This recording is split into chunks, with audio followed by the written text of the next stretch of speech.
Welcome to this Bible prophecy study. Jesus said, "Now I tell you before it comes, that when it is come to pass, ye may believe that I am he." John 13, verse 19. The book of Revelation puts much of its message in word pictures, and we've tried to include a few visual aids. The illustrations used in these classes are often dramatized artist interpretations, and as such, are sometimes not exactly correct in every detail. Revelation chapter 12. This is part of the second set of 7 chapters, which covers the last 7 years, the tribulation, and the rapture.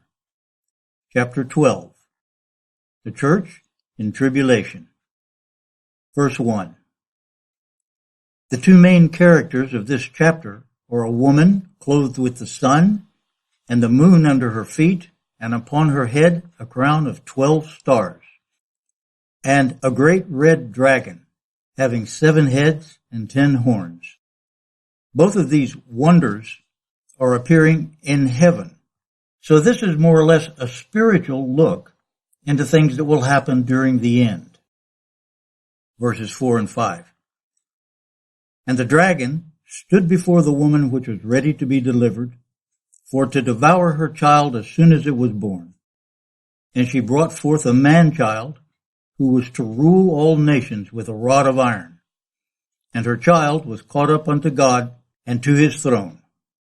The woman here represents the church, who throughout Revelation is called the bride, the Lamb's wife. Revelation chapter 19, verse 7, and chapter 21, verse 9. The church consists not only of the New Testament, but also the Old Testament believers.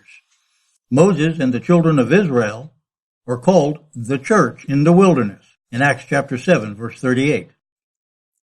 This prophetic portrait of a woman giving birth to a man-child, 1, is based on the literal birth of Christ, and 2, has had many intermediate spiritual fulfillments both before and after Christ, and 3, will have one ultimate spiritual fulfillment. Number 1, the literal fulfillment. Mary, who was part of the church, or woman, was used by God to bring forth Jesus, the man-child. Immediately after his birth, the dragon, or devil, through King Herod, tried to devour him by ordering the slaughter of all children under 2 years old. It's Matthew chapter 2, verse 16. And Jesus has been caught up to God's throne to rule all nations. Mark 16, verse 19. 2. The intermediate spiritual fulfillment. This also represents the church of all ages, giving spiritual birth to new revolutionary movements throughout history of dropout saints.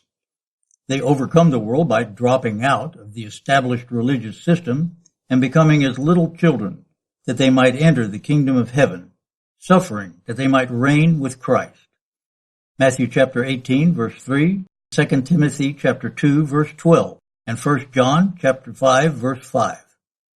As Jesus said, "To him that overcometh will I grant to sit with me in my throne, and to him will I give power over the nations, and he shall rule them with a rod of iron, even as I received of my Father." Revelation chapter 3, verse 21, and chapter 2, verses 26 and 27.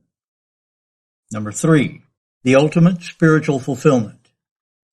Since this chapter is dealing with the end time, this woman represents the final, ultimate church herself, the one who will live in this end time period, the ones who will be complete overcomers and rule all things with Jesus in the millennium. Verse 6. This next verse proves that this woman, or church, is living in the end time. And the woman fled into the wilderness, where she hath a place prepared of God, that they should feed her there 1,260 days. Just as specific as it can possibly be, here is our 3.5 years of tribulation again. 1,260 days. And to make it easy for us to remember it, the Lord put it in chapter 12, verse 6. Now, if the woman is the hero or heroine of this chapter, who is the villain? It's the dragon, who in verse 3 tried to devour her child as soon as it was born. A lot of people insist that this dragon represents China, the great red dragon, and China is certainly not friendly towards Christianity. However, the Lord makes it very clear in this same chapter as to who these verses are referring to. Verse 9, it says, the great dragon was cast out, that old serpent called the devil and Satan, just as plain as day. It's amazing how people can misinterpret things, either through spiritual pride or simply because they don't read the passage carefully. The dragon, with his 7 heads and 10 horns, bears a great resemblance to the beast, or government, with 7 heads and 10 horns in the 13th chapter. But the dragon is not the beast. It very clearly says in the next chapter, chapter 13, in the 2nd verse, that the dragon gave him, the beast, his power and his seat and great authority. So they are 2 distinct but very similar personalities. In other words, the Antichrist government of this world is practically one and the same with the devil himself. And God allows it in order that we should have some kind of order, even if the devil runs it. Where there's no government, absolute iniquity and violence rules, as in the days before the flood. And since mankind generally rejects God's rule, the only other option is the devil's rule. From verses 1 to 6, we have a capsule history of the church up to the time she flees into the wilderness for 1,260 days. Verses 7 through 14 now give us a little more detailed explanation of why she flees into the wilderness. Verses 7 and 9. And there was war in heaven. Michael and his angels fought against the dragon, and the dragon fought and his angels, and he prevailed not. Neither was their place found any more in heaven. And the great dragon was cast out, that old serpent called the devil and Satan, which deceiveth the whole world. He was cast out into the earth, and his angels were cast out with him. The scriptures teach that Satan and his followers fell from their first estate or position at the beginning of creation. For how the devil fell, you can read Ezekiel chapter 28 and Isaiah chapter 14. However, Satan still continued to have access to heaven and the Lord's throne. In the book of Job, written a couple of thousand years after creation, it says, the sons of God came to present themselves before the Lord, and Satan came also among them. Then he began to accuse Job to the Lord like a prosecuting attorney. You can read this in Job chapter 1, verses 6 through 11. So the devil has been in heaven a long time, even after he rebelled against God. But now, at the very end, he finally gets the gate and he's cast out of heaven to the earth. He comes down and possesses and empowers the Antichrist, who will then become literally the devil in the flesh, accusing the saints face to face and making war against them. Verse 11, and they overcame him by the blood of the Lamb and by the word of their testimonies, and they loved not their lives unto the death. Even as he is overcoming the saints physically by killing them, they will be overcoming him spiritually by keeping their faith even unto death. Verse 12, therefore rejoice, ye heavens, and ye that dwell in them. That's because the devil is no longer in heaven. But woe to the inhabitants of the earth and of the sea.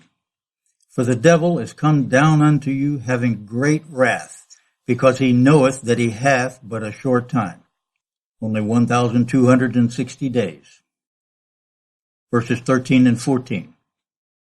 And when the dragon saw that he was cast out unto the earth, he persecuted the woman which brought forth the man-child, and to the woman were given 2 wings of a great eagle, that she might fly into the wilderness, into her place where she is nourished for a time and times and half a time from the face of the serpent. Well, here it is again. A time, times, and a half. 3.5 times. Here's our 3.5 years of tribulation, spoken of in the 6th verse as 1,260 days. and now in the 14th again.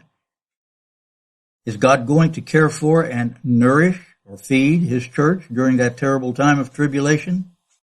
Absolutely.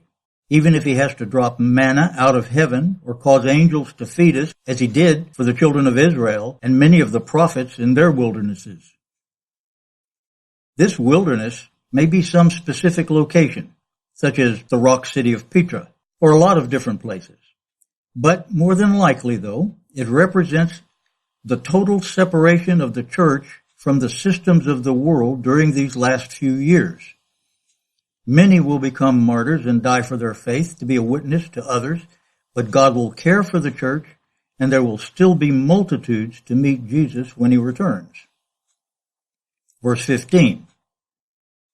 And the serpent cast out of his mouth water as a flood after the woman, that he might cause her to be carried away of the flood. The Word of God is called the water of the Word. And if someone is filled with the Spirit and witnessing God's truth, the Bible says, out of his belly shall flow rivers of living water. John chapter 7, verse 38. Well, if living water of truth comes out of our mouths, what comes out of the devil's? His water, his word, is always lies. When he speaketh a lie, he speaketh of his own, for he is a liar and the father of it. John chapter 8, verse 44.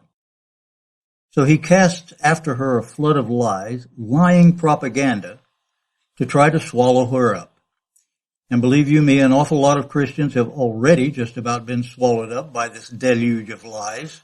Not just trivial fake news, as it's called today, but also deeply deceitful big lies, such as evolution and even some of the lies of atheistic materialism. In the long run, though, if they're really saved and want the truth, God will have mercy on them and bring them to the truth, one way or another. But as for all the others, the ones who really swallow these lies, or those whom God shall send strong delusion, that they might be damned, because they received not the love of the truth. 2 Thessalonians chapter 2, verses 10 through 12. So who is that? The unsaved who heard the truth but rejected it. Verse 16. It says here, the earth helped the woman, and the earth opened her mouth and swallowed up the flood which the dragon cast out of his mouth. The earth is a type of the worldly people, and the very fact that they're swallowing all these lies ought to help us realize that they're not the truth. They, the devil's prophets, are of the world, earth, the system. Therefore speak they of the world, and the world, the systemites, heareth them. 1 John chapter 4, verse 5. In Bible prophecy, we find certain repeated symbolisms, such as government symbolized as beasts, kingdoms as mountains, kings as horns and or mountains, etc. So also the earth is used as a symbol of the peoples of the world. The symbolism here also accurately shows the two general categories we see in people. It's the difference between the unsaved and the wicked. The unsaved are simply unsaved, and it's our job to tell them the good news of the gospel. But the wicked are those that know the truth but have rejected it. This accounts for the earth doing two different things. One, swallowing, meaning believing the flood of lies, which is not good for God's people. And two, others who are willing to help the woman, the church, in the wilderness. Some people we will meet in the wilderness will not be a part of the system, the one world government, and they might help us. Other more worldly people will have accepted the Antichrist as God and his mark, as we'll read about in the next chapter, chapter 13, in order to preserve what is left of their lifestyle at the cost of their soul. The devil wants to be God, and he wants the world to worship him. When he finally possesses the Antichrist, it says in Daniel that he abolishes all other worship, and he sets himself up as God and demands the world to worship him or die. The devil and the Antichrist will at first try to flatter and tempt the woman to worship him with his lying promises, but being rejected, he will then set out to kill her. Verse 17. And the dragon was wroth with the woman, and went to make war with the remnant of her seed, which keep the commandments of God, and have the testimony of Jesus Christ.